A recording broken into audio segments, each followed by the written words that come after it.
Hey everyone, Sam Ovens here, and in today's video I want to explain how to play with chaos in business. And what I mean by that is how to really deal with complexity and uncertainty and basically deal with chaos.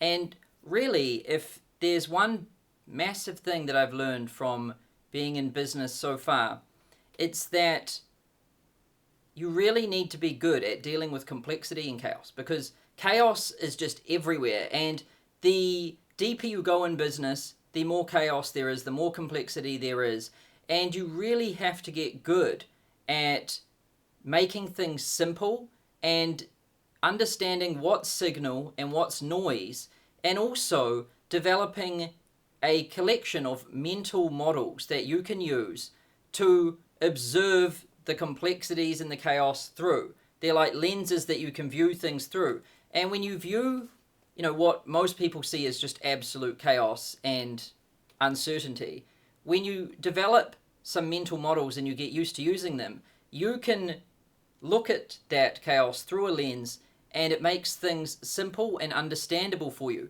And when you have that kind of comprehension, you're able to come in and make decisions and understand like what's going to happen as things unfold, and you really get better at making decisions. You get more accurate, you're able to be right more often, which is kind of important, and you're also able to just deal with the unfathomable complexity, right? Because if you look at everything in the detail, like everything up close, and if you listen to every conversation and every comment and every little data point and every metric, you will get lost and you'll drown in complexity. And what I really want to do is cover some mental models that I've used and continue to use in business and in life that have helped me a lot.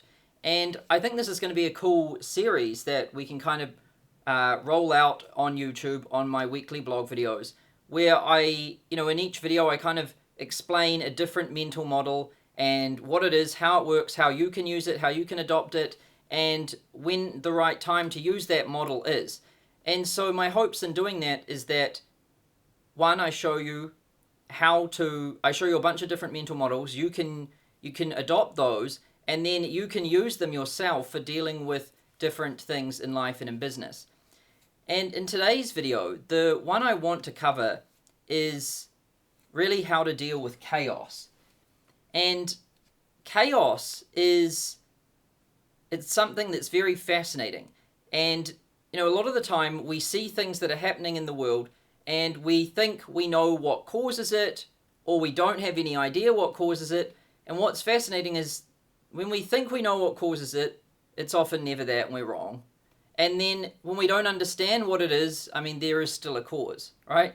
And so humans are very bad at understanding causality and understanding complex, dynamic, non-linear systems, which is basically everything that is worth, or everything that you should understand is basically a complex, non-linear, dynamic system, right? And so you really need to get good at this stuff. If you want to be a good human, if you want to be a good businessman, you really need to understand it.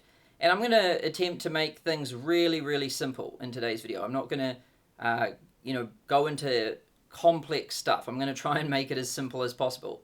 So when you're dealing with chaos and uncertainty, you need to understand the 4 rules that really govern everything in the universe, everything in the universe.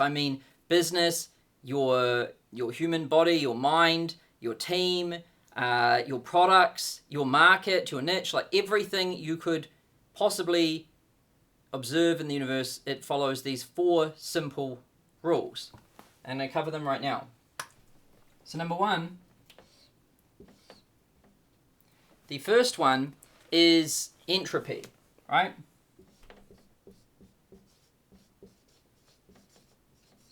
And what entropy is it's basically disorder and chaos, and what you need to understand is that there is a constant pull towards entropy. Like it doesn't really matter what we're doing, there's a constant pull towards this. For example, like a human body ages and it deteriorates over time, right? That is a constant pull towards entropy. Aging is entropy.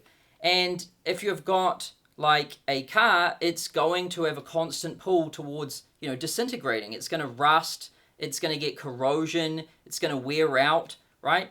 And so no matter what it is, even a pair of running shoes, they're going to deteriorate over time. That is like the constant pull that you're working against in business. And it doesn't matter what it is. If you create a product, there's going to be a pull towards entropy.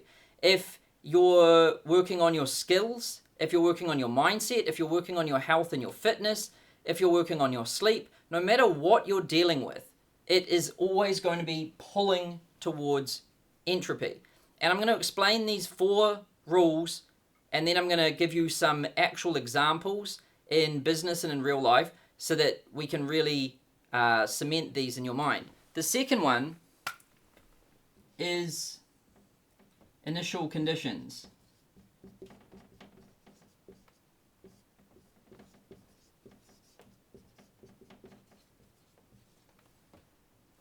You see that? Cool. So initial conditions are basically the factors and basically the experience that different things had in the early stages when they were created. So for example, you've got initial conditions for when your company was formed, right? So when you form your company, the first few hires you make and the environment and the culture and the principles and the mission that you form when that nexus really is just coming together, those are the initial conditions that your company is formed on. Your initial conditions as a human would be the family and your home and environment and school and social circles that you grew up with, right? Those are the initial conditions of a human. And if we look at different plants in nature or different animals in nature, their environment and the different factors of their environment that shapes those are the initial conditions there. And why it's important to understand initial conditions is because things, like everything, has a tendency to self-replicate, right? And so what we see is that when the initial conditions are formed, for example, let's say a company, and this one's a fascinating one, right? So let's look at Facebook, right? So Facebook right now, it's having a lot of problems with privacy. A lot of people are up in arms about privacy with Facebook and all of this. And really, if you want to understand how this has happened, all you need to do is go back and look at the initial conditions that Facebook was formed on, right? And if we look right back at Mark Zuckerberg when he was at Harvard, there was privacy concerns with Mark Zuckerberg at Harvard.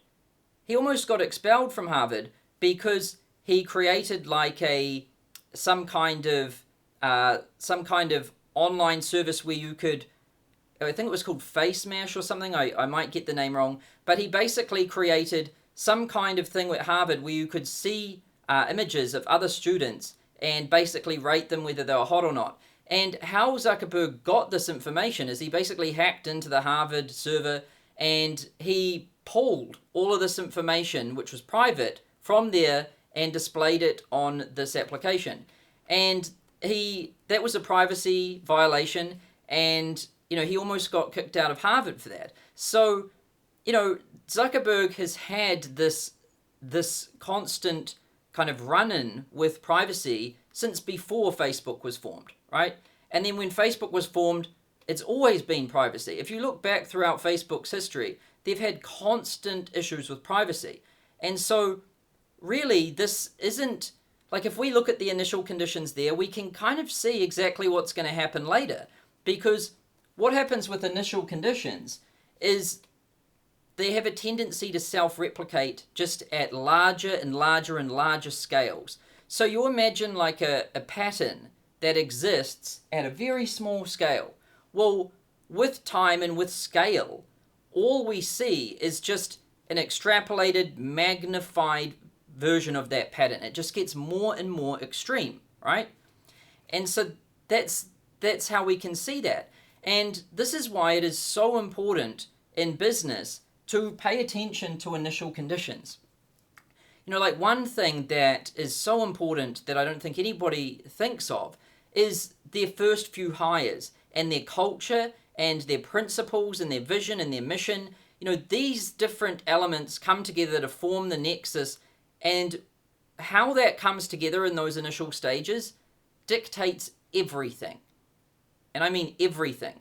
Like, if you want to look at Google and how it was formed at that small scale, they were ruthless about only hiring the best talent. They would hire, on average, one person for every 10,000 resumes that they received. No kidding. And so it was painfully slow to make these hires at the start. But now what we see with Google is a massive, like, one of the world's biggest companies that is a self-replicating talent machine, right? Probably some of the smartest people in the world work at Google. And I think last time I looked, there was 98,600 of them full-time employees at Google. And all of them are of an extremely high standard.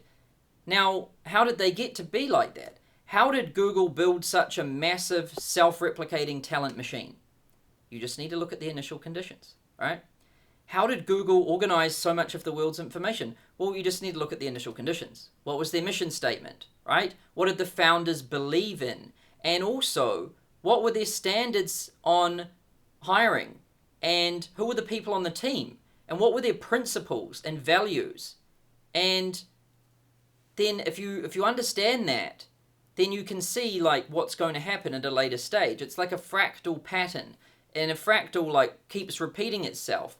And this is exactly what happens in the initial conditions. And a lot of entrepreneurs do not pay any attention to this. They think they can cheat the universe, right? Like, oh, we'll just hire some really bad people. We won't have any principles, and we'll just do some dumb shit and kind of piss off some customers and things. And then later on, we'll change it around, right? Never happens. And also, I watched this documentary called The Fire Festival.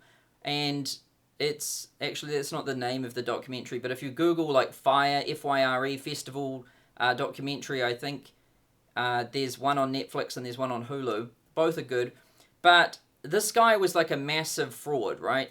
And he basically held this festival, hyped it up to be this thing that was going to be the best festival in the world, and it turned out to be like the worst festival in the world, right? And so if we want to understand Fire Festival, all we need to do is look at that guy's initial conditions. What did he do before that? Well, he just ripped off a bunch of millennials, promising the world and giving them nothing, right? So of course, that's what he's going to do, like at a larger scale with Fire Festival. These things, there's always, the initial conditions tell you a lot, right? And so things to take from this is, one, pay attention to the initial conditions. Like, pay attention to your hires. Pay attention to how things are forming, because they have a tendency to self-replicate. And, you know, A's hire A's, and B's hire C's, and C's hire D's.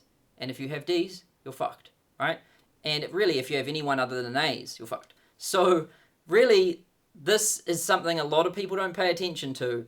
Once you get, because of number one, there's a constant pull towards entropy, that you as an entrepreneur, you have to be combating entropy everywhere, right? So like we have a standard in our company that we'll only hire A's, and then once we have one, the next hire must be better than our existing hire. You know, when we have like our software engineers, once we've got a really good software engineer, the next software engineer we hire must be better than that one. If they're just as good or worse, we will not hire them. This is an anti-entropy strategy, because what it is it's saying that we're not going to even accept the same, because there is a constant pull towards entropy anyway, that even if we try to just get people that are the same in terms of talent, we will go down, right? There's no such thing as maintenance in the world. You can't maintain your body and it will live forever, right? It's not going to happen. Even if you try your hardest to maintain, it's aging. Sure, you can do things to combat it and not age as fast, but there's no maintenance in this world. There is only entropy. And in business, you can do some things to combat it. One of them is to constantly lift the standards of everything. So once you think you've found the smartest people in the world, the next people you hire have to be better. And then once you think you've released the best product you can possibly release, and you've given it everything, and it is the best by a large margin, the next time you release one, it has to be even better than the last one was, right? It is a constant trying to make everything better. Because there's a constant pull towards entropy, we have to do this. And same with, initial conditions. You want to really pay attention to these things. You want to make, and for those people who have used Facebook ads, right? So we see both of these things with Facebook ads. Entropy, how long does an ad last before it starts to go down and then die, right? Not very long, right? Facebook, entropy occurs on most people's campaigns that I see, after about 5 days, right? It starts to go down. And most of Facebook is fighting entropy. And we see this happen there. But we also see initial conditions with Facebook. So Facebook even has this thing that it says learning, right? So when you first launch an ad set and you're optimizing for conversions at the ad set level, and you set a conversion, it might be leads or opt-ins or something, right? So that algorithm is going to start learning as what it's basically doing is it's grabbing a combination of variables like audience, image, and ad, and placement, and time of day, and different cross sections of that audience, and it's basically taking these elements and it's trying all sorts of possible combinations and arrangements of these variables, of which there are many, and it's taking these little samples, showing them to people, and seeing which ones work the best. And by best, I mean show that someone's going to convert. And it actually says, in brackets, learning when you first launch an ad set. This is initial conditions going on. Facebook could just say in brackets initial conditions occurring, right? So this is what's happening. I sometimes refer to this as like the Garden of Eden phase that a Facebook ad is going through. And so in the first kind of 1 day to 4 days, those are the initial conditions that are happening. And those are very important. And what you'll notice is with Facebook ads, you can take an ad in an audience that works. You know it works because you can see it. It says it's working, right? And you can try this experiment yourself. Then just duplicate that ad set, right? It's a carbon copy. It is identical in every way, shape, and form. And then we launch it. And the duplicate doesn't work. And so this confuses the hell out of most people. Their brain just goes boom. Because they're like, how does this work? I know this works. I can see it's working. And I created a carbon copy of it and it doesn't work. This is why you need to understand chaos and initial conditions and entropy. Why does that happen? I'll tell you how it happens. And no one knows this at all. Like I talk to a lot of people about this sort of stuff and I've never met anyone that really could tell me this. And so what happens is in those initial conditions, Facebook is basically, I'll draw it so it makes a bit of sense here. So let's say you have an audience of 100,000 people that you specify, and you have an ad like this, right? And you also, let's say that's what happens. You create an ad, and then you specify an audience that's roughly 100,000 people, and then you tell Facebook to go. Well, Facebook just doesn't take your ad and the 100,000 people and just run it like that. there is another element that no one really understands, which is the algorithm here. And what the algorithm's doing is it's cutting a cross-section of this 100,000. So it's going to cut samples of all different parts of this. It's going to basically take a random sample of this 100,000, and then that random sample, let's say it's only going to be about 1,000 people, right? It's going to take a random sample of 1,000 of that 100,000, and it's going to take this ad and the different placements, because it could have put it on the news feed for mobile, the news feed for desktop, and it's going to try this ad with placements, and it's going to try it with this cross-section of 1,000 people. And it's going to be testing to see which people in this random sample of 1,000 are most receptive to this ad on what placement for the ultimate goal of this conversion event, right? And it's going to calculate these things. This is the initial conditions occurring. This is when Facebook says in brackets learning. And when it's doing that, it will decide like what cross-section of this 100,000 has the highest probability of working with this ad. And then it's going to basically cut out a cross-section of, let's say, it's going to cut a cross-section of 10,000. And this initial conditions period's over. And it's going to have it's going to take the ad, it's going to show it to these 100,000, and it's going to use whatever placements worked best. Now, what this means is that it isn't actually the same thing. You're not just showing the same ad to the same 100,000 people, because the first time you launched it, initial conditions occurred that were different, because different people would have seen the ad and interacted with the ad. And what happens is, if somebody sees the ad and clicks on it and likes it, and they're not really the right person to see the ad, click on it, and like it, then that's going to skew the evolution of that ad and make its like vector into the future not good, right? It's going to evolve into something that doesn't work, right? And this is all due to something that happened in the initial conditions. The ad's the same, the audience is the same, but because of a few different actions that could have happened in the initial conditions stage, it skews the evolution of this thing, and it doesn't work. Or if the right people see the ad, if the right people click on it, if the right people take these actions, then Facebook's going to select the right 10,000 people to show it to, and it's going to show to them, and it's going to work, and it's going to have a good future, and it's going to be profitable, right?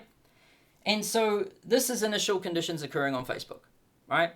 Because this is what is going on, and most people don't understand this, but it's absolutely what happens. And the same thing happens with like a Facebook group or a community, right? The first people that you invite into a community, or the first customers you have in a customer community, and the culture that takes place there and kind of evolves at that nexus stage, right? That is so important, because all that's going to happen at a larger stage is just an extreme version of what happened in the initial conditions, right? So if we take an ad set that evolved on Facebook and it had good initial conditions, we scale it, we're probably going to see it work well even at larger scales. But we take an ad set that had bad initial conditions, we scale it, we're just going to see an amplified loss, right? And this just doesn't happen on Facebook. I mean, it happens, initial conditions happen everywhere. So hopefully this is starting to make sense. But even if we get good initial conditions and the ad set the ad is good, the audience is good, the initial conditions are good and it works, we are still fighting entropy. So even when we get everything right, we still are fighting entropy. It's still going to have a pull towards chaos, and it's still going to have a pull towards death, right? And I can tell you that I've had some combinations that worked really well on Facebook. The longest ad that I've had in production lived for 1 year, might have been a little bit more than 1 year. But it was a Facebook ad, and it was called like 26-year-old punk. And it worked for 1 year. Most people's Facebook ads don't work for longer than about 4 or 5 days, right? And this is an example of what you can do when you understand chaos and entropy and initial conditions. Is you can understand why things in a complex system do what they do, and you can understand how to influence and manipulate and improve your chances for success. Now, the third one is importance of feedback. And we'll just call this feedback.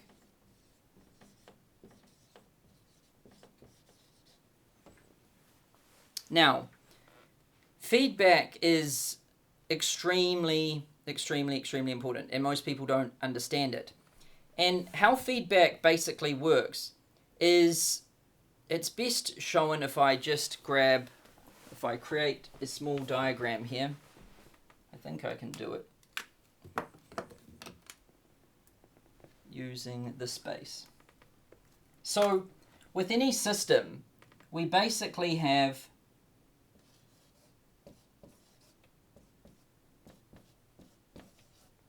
inputs, outputs, and like processes in the middle, right? And so with any system, we put things in, processes occur, outputs come out. Now, outputs are basically like results, right? And inputs could be different combinations of variables. Let me give you an example, because this is an abstract thing. So with Facebook, what are the inputs? Well, we have the ad, we have the images for the ad, and then the ad has headlines. We might have different variations of headline. And then there's audiences, and we might have different variations of audiences. And then there's other things like placements, right? Like, is it desktop, mobile, right-hand side, or whatnot?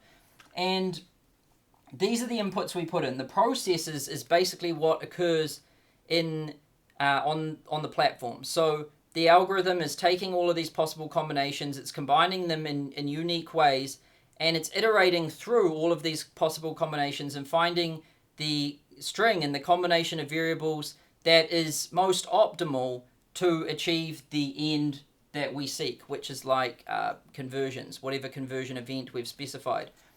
And so that's an example, right? Or inputs when you're starting a company. That is the people you hire. That's probably one of the main inputs. Who is on the team? Also, another one could be like, what are the principles? Or what are the core values? And also, what's the culture like? And what is the goal? What is the objective, right? And so based on these inputs, then the processes that occur are that's the day-to-day interactions and what's going on when these combinations of things are combined. And the output we see is basically the products. So like what products come out. And we also see what results come out. How many customers, how much profit, how much revenue, how much clients do they have. That is an output that comes from those inputs. And this is basically how a system works, and this is how everything works. You can apply this system mental model to anything. The same way you can apply these different chaos theory principles to everything as well. But the point of what I'm saying with here is actually to a feedback. So what is feedback? Well, this is where it gets interesting. So with most systems, we see outputs and we see inputs, and one thing confuses a lot of humans, and it's this. Like, let's say here we have a chart, and let's say here let's put time here, and then let's put results here. And results could be number of customers, amount of profit, or whatever. And what we see is, and I'm just going to draw on this because that green is hard to see. So we've got time, results, and what we see with a lot of things is like a flat kind of trajectory. So someone might be trying to get more customers or make more money, but it's a flat curve. Or and it's not even a curve, it's just flat. Or it might be a steady decline, right? And maybe if somebody is working really hard and making little incremental improvements, maybe they can get a linear improvement over time, right? So most businesses, most people, and pretty much most human beings, they produce linear incremental improvements or no improvements or decline. And really, no one really maintains. So this middle line doesn't really exist, but I'm putting it in here for an example. But then there's a few rare exceptions. And their curve looks like this. Right? It goes like exponential.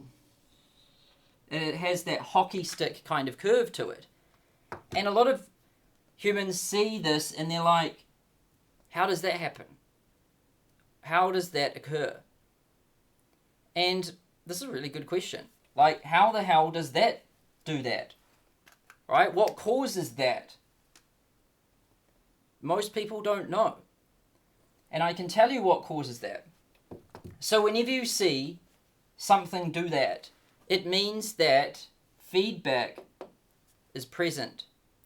And what feedback basically does is, let's imagine that with the flat chart, or the one that's going linear up incrementally or linear down incrementally, right? That one will have a relationship where, let's say we put in a 1 as an input and we get out a 2, right? So we're trading 1s for 2s. So we put in a 1, we get out a 2. We put in a 1, we get out a 2. And what I mean by that is, let's say that if I work for a full day and we count that as 1, then I make $200, right? Then tomorrow I put in a day, I make $200. I put in another day, I make $200. I put in another day, I make $200. This is how most people's life is, and this is how most businesses are. Or someone might know that if I make 5 sales calls a day, I'll get 1 client, right? And also with Facebook ads or any type of paid advertising, if I spend $1 on ads, I'll get out $2 on ads. So you spend $1 on ads, you get out $2 from ads, and you might spend the same, or you might slightly increase your budget, and you'll see an incremental curve, right? And this is what happens with most people. And don't get me wrong, trading 1s for 2s is pretty good. But it still doesn't give us this. It doesn't give us the exponential curve. So, how do you get an exponential curve? Feedback. And what feedback is it's when we take the output and we feed it back around as the input.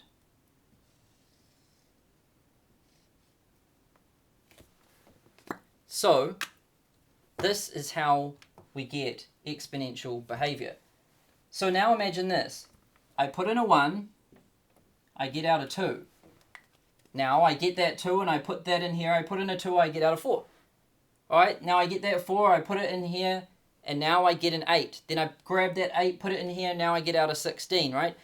And this happens, this is how you grow exponentially, and how you have one of these curves, is you need feedback.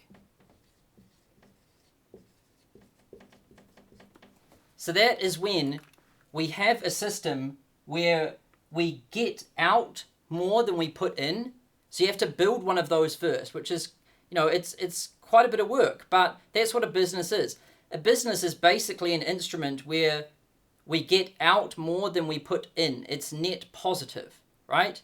We could build a business that is net negative, where we put in something and we get out less.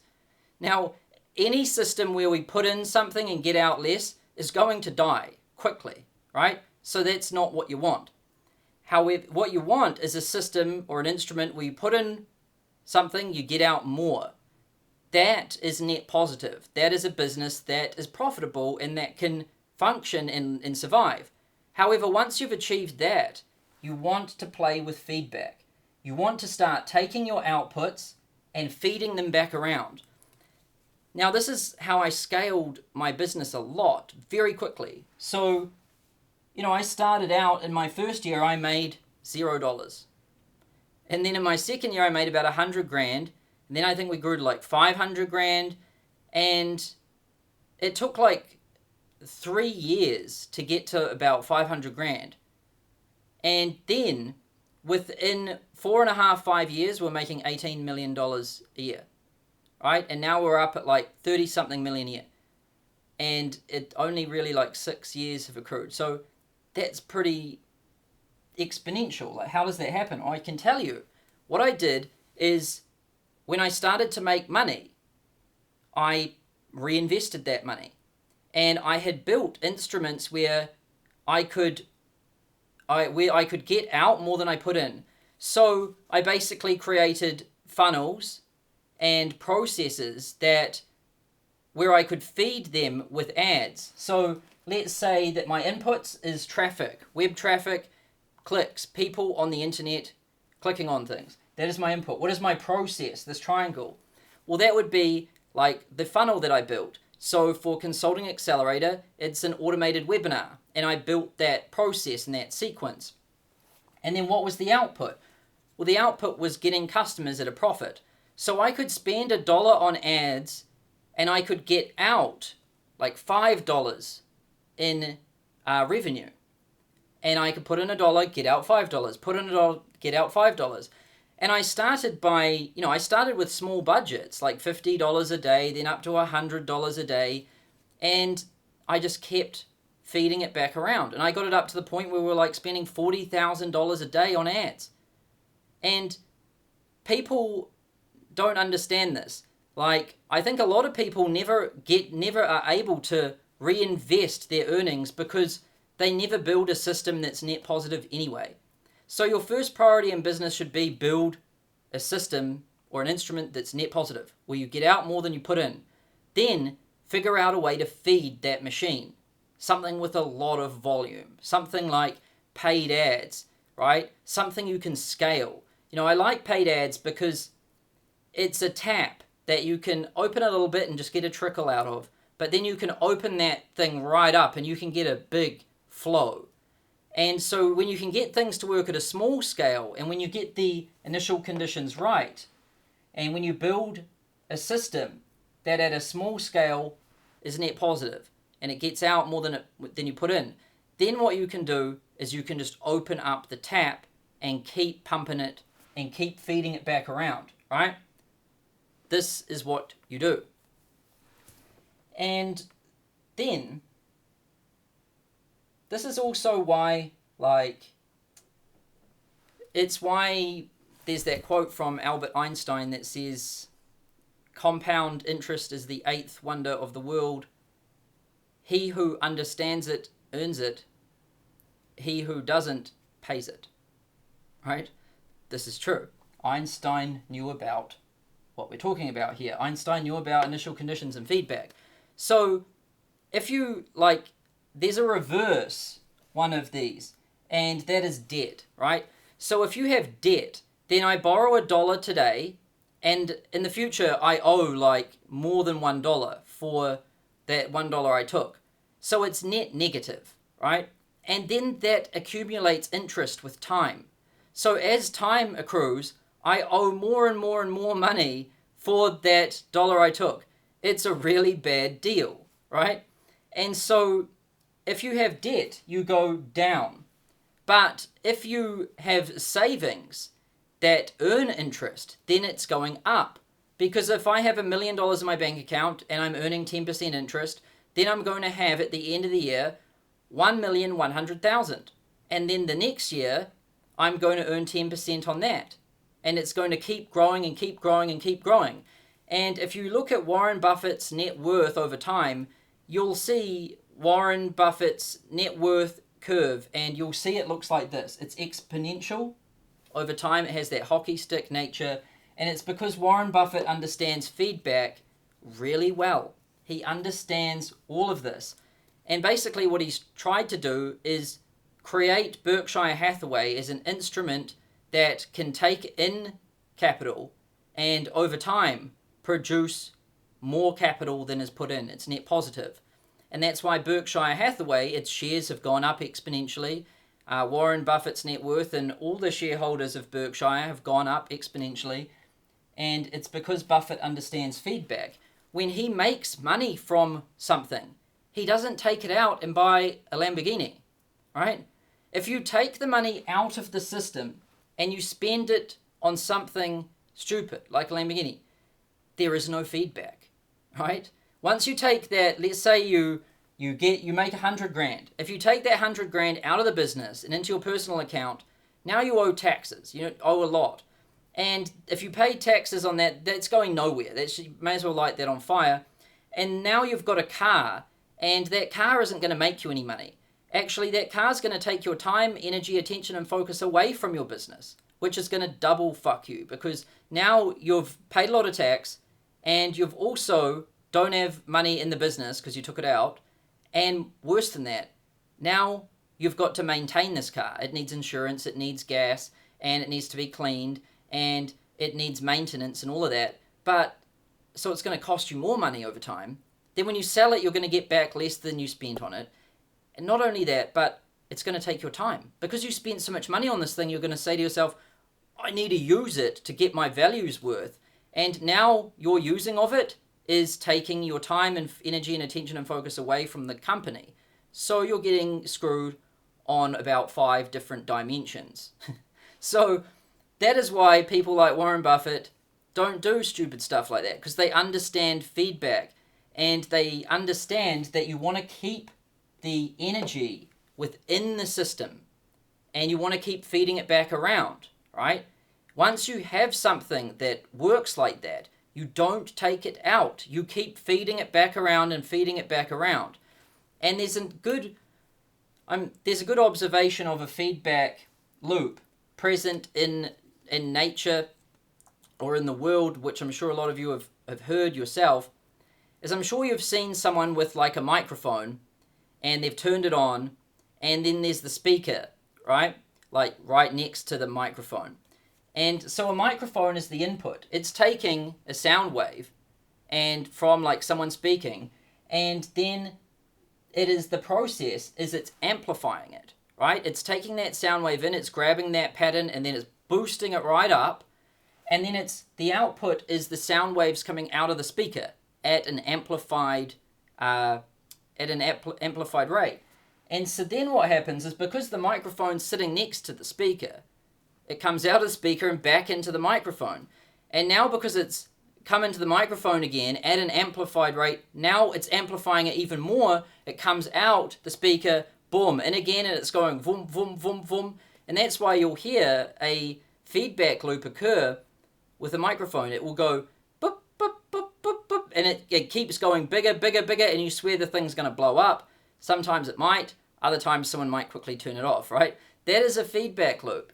And so these things, they're not this, while what I'm explaining to you here are concepts, right? These are abstractions and mental models that we can use to understand the world around us and understand the nature of things and how we can interact with them and influence them.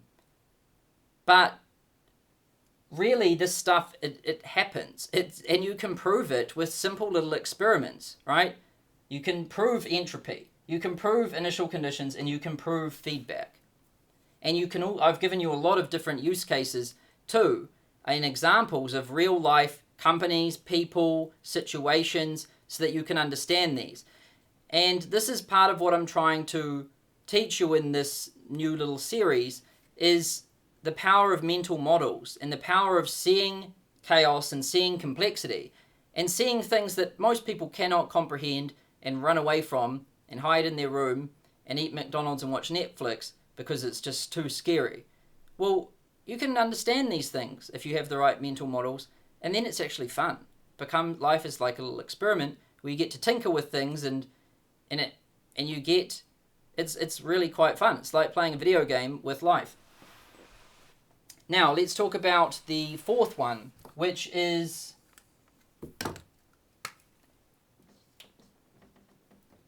non-linearity. And we've kind of already covered this, but when we understand that there's a constant pull towards entropy, right? Disorder, we have to have methods for fighting entropy. We have to always be thinking, how can we protect this against entropy? There's initial conditions. So in the initial stages, when a combination of elements come together and form like a nexus within an environment, right? Then whatever happens at that moment in time, in those initial conditions, that is of extreme importance, and it's something you need to pay very close attention to. Whether it's your team forming, whether it's your culture forming, whether it's you have a kid, right? If you have a kid, then those initial years are extremely important. Those are the initial conditions that the kid is experiencing. You know, if you look at a lot of serial killers and then they look at their upbringing, it's pretty haunting, right? And so a lot of the time we don't see these serial killers that had perfect, like normal kind of upbringings just go off the rails. There's generally initial conditions that have come in and had a massive hand in this. It's like the invisible hand, right? This is when you understand chaos and you understand all of these things, it's like you understand that invisible hand that comes in and it moves things and it influences things that most people can't see. But when you learn how to see, you can really see the invisible hand doing its thing, and you can influence it too. And then we've got feedback. Now feedback can exponentially help you, but it can also exponentially harm you, right? So if we use debt, because it's an instrument that has feedback attached to it, because the output comes back around and it becomes the input. For example, if we earn interest, it's going to have an exponential up, helpful effect. However, if we have debt, it's going to have an exponential harmful effect. And another one is like your mindset, right? So like your psychology. So imagine this scenario. You are, and they actually see this, this is a phenomenon that has been observed a lot. So the relationship between the birth date of children and their athletic performance, right? And their athletic career. So children, I forget the exact dates, but if you Google this, you'll be able to find it. So if children are born like near the start of the year, then that means that they get a full like year's head start of like other children that are playing in that class of sport. So, you know, basically the way sports works is in early, and I never paid much attention to sports, this is why my explanation of it is bad, but you'll get the point I'm trying to make. So when they're forming teams and they're forming different like competition levels, they use your birth date and when you were born to see if you should be in that grade or that grade. And children who have a birth date, I think it's towards the start of the year, they get more practice time compared to other children who are at the end of the year. So they've got an unfair advantage. And when you have an unfair advantage in the initial conditions, right, it is amplified with feedback. And the result of that is non-linearity. And let me explain this string. So you have a bit of a head start, a bit of an unfair advantage. Not huge, but a bit, because you've been practicing longer, you're a little bit bigger, you're a bit stronger than the other kids. So what happens? Well, at practice, because the coach quickly realizes, wow, that kid's good. So now, coach is giving you additional attention, right? Now, with that additional attention, you start to think, whoa, the coach is giving me additional attention, I must be good. Now that you think you're good, you start playing better. Now the coach is like, whoa, I saw that I gave that kid attention and it made him way better. Now I'm going to give him more attention. Then the kid thinks, oh, I'm getting more attention from the coach. I must be really good. So now they think they're even better. Now they start playing even better. Boom, boom, boom. Feedback loop is occurring. And now the other kids on the team are like, whoa, the coach really likes that kid, and that kid was good, and now he's way better. So now the other kids on the team praise that kid. And now that kid thinks he's even better. Feedback loop. Now what happens is during game time, because all the other kids and the coach think that this kid is better, then the other kids pass the ball to that kid more frequently, more often. And the coach keeps that kid on the field longer than other kids and puts him in the position where he's going to learn the most. All of this happens. Now the audience and the crowd is watching, they're observing this, and they start talking about this kid. Now the team thinks the kid's even better. This keeps going. And now some talent scout sees the kid who's way better than the other kids, and then they offer that kid a role in like a position in another more professional team. That kid gets there, and then it goes boom, boom, boom, boom, boom, up, up, up, and now you get someone like Michael Jordan or something, right? So that explains what happens here. Initial conditions, that was the first little practice round. And this one kid had a small advantage, not very big, small, but a small advantage in the initial conditions gets amplified exponentially with feedback.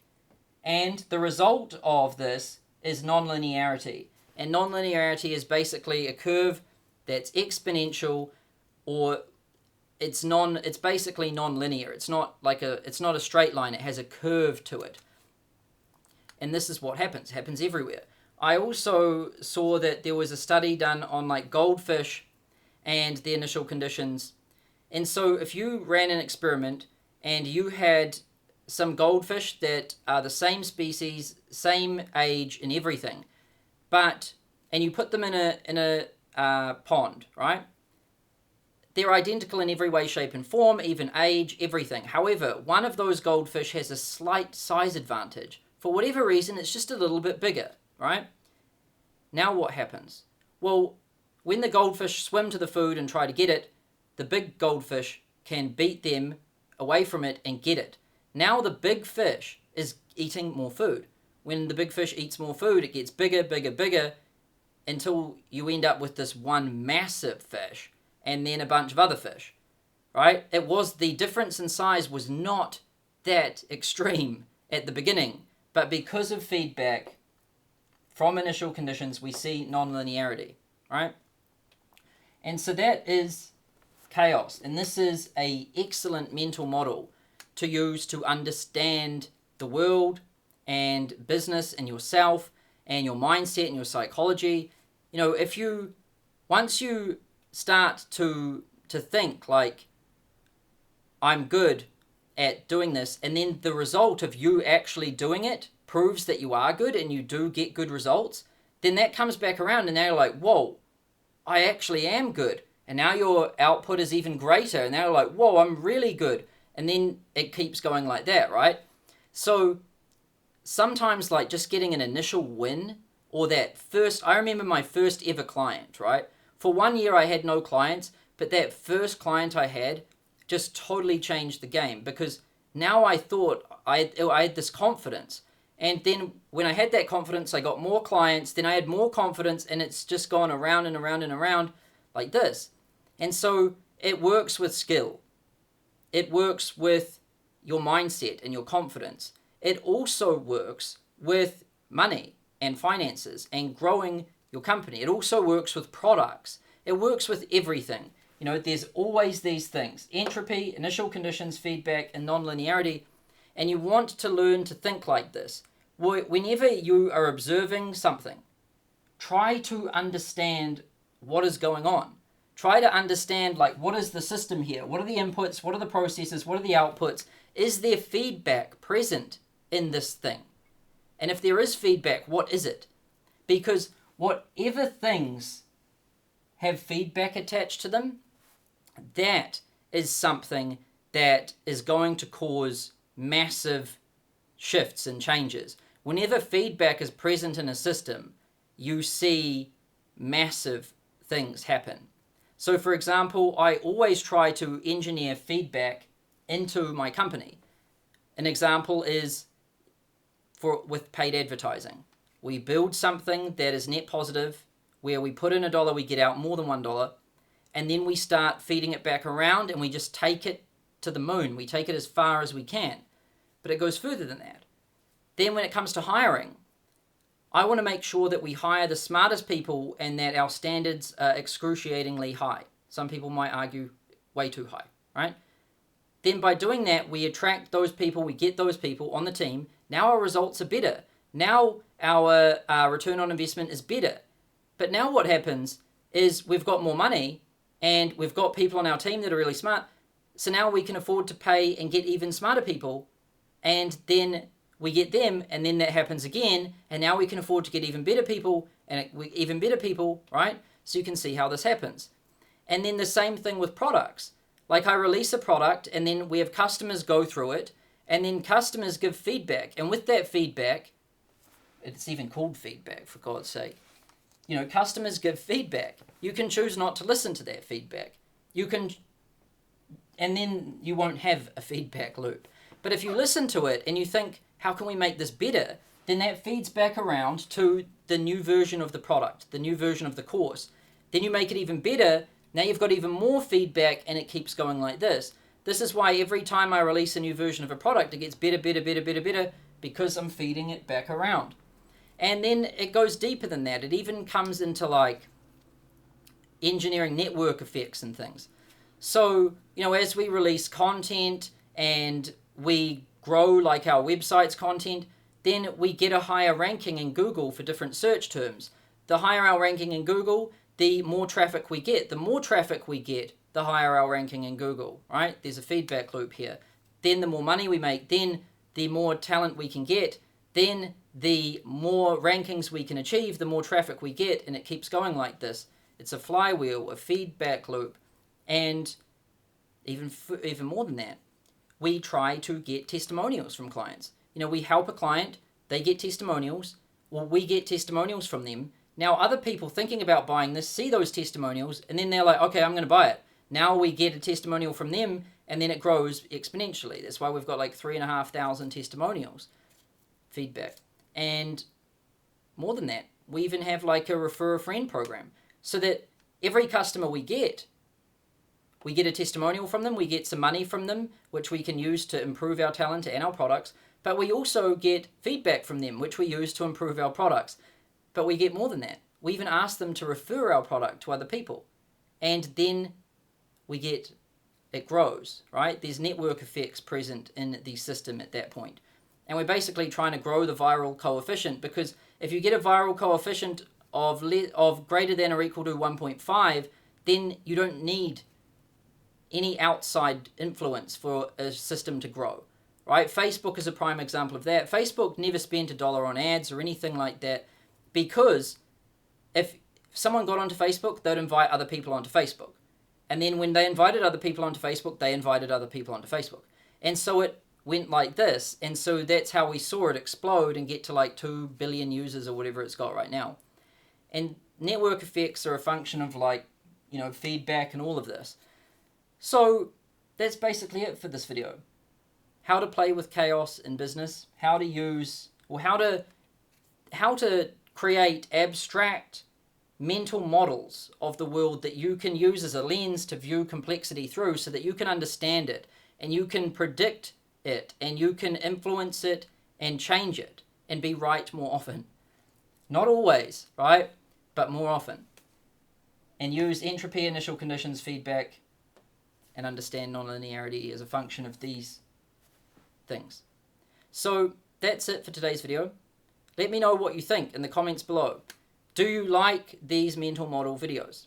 This is the first one I've done on a mental model. Now, if you like them and you tell me through feedback, remember this, then I'll make more of them. But if you tell me you don't like them, I'll make less, might make none. Right? So let me know in the feedback and let this system do its thing. And also click that like button if you liked it.